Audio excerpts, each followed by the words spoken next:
Meron akong, ito, tawag nito, puso ng saging. Meron akong talong. Siyempre, tinignan ko yan sa ilalim, baka may taong nakatira. Wala naman. Tsaka meron akong talbos ng kamote. At meron akong okra. At itong, daing. Daing na, tawag nitong galonggong. Tapos yung sawsawang kong, bagoong na maanghang-anghang. At ito yung panghimagas natin ngayon. Di mawala. Kasama natin lagi ito. Tara, kain at konting kanin. Kainan na. Ito talaga yung naisip ko kasi parang hindi ko pa ito na Hindi ko pa ito na mga gulay-gulay yan.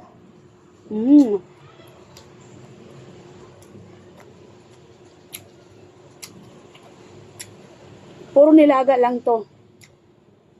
Para maiba naman. Nilagang okra. Meron tayong ito. Daing na Gigi. Oh.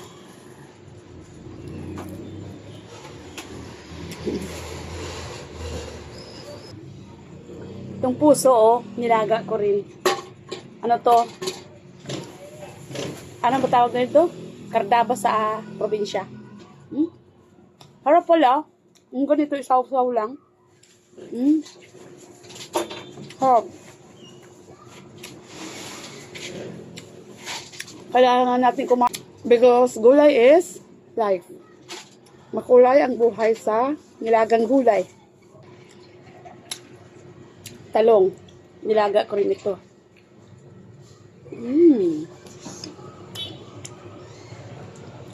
Harap. May spring onion din ako.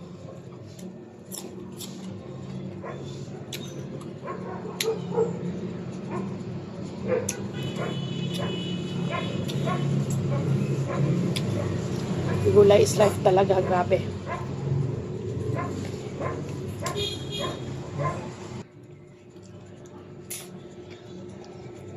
Sarap ng nilaga ko to, tapos tinanggalan ko lang siya ng balat. At tinignan ko naman yung ilalim kung may nakatira ba.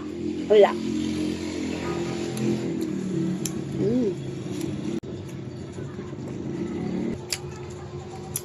Ito pa.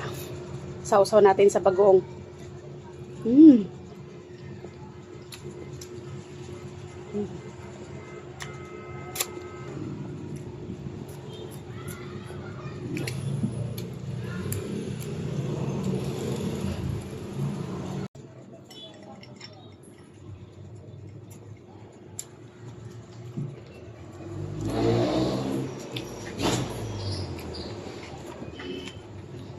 Na kanin ko.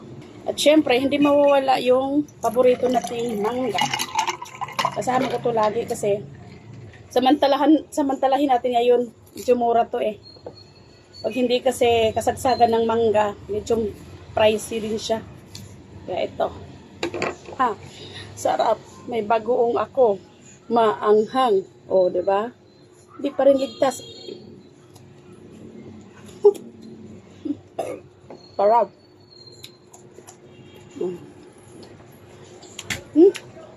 Ang sarap ng mangga, hindi siya maasim.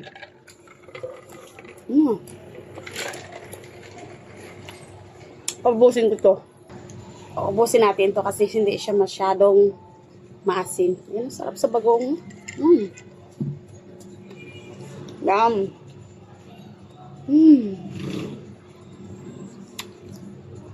Ang sarap. Isaw-saw sa bagoong. Dami. At syempre, itong gulay ko, hindi ko rin uubusin. Kasi syempre, may papakainin pa ako. Hindi lang naman din akong kakain nito. Itira ko din to sa kanila. Syempre, kakain din yung mga yun. At ito lang ang uubusin ko, itong mangga. Ayun ko ba? Ang sarap. Isaw-saw sa gulangos. Mangga is life talaga. Bye-bye. Thank you for watching.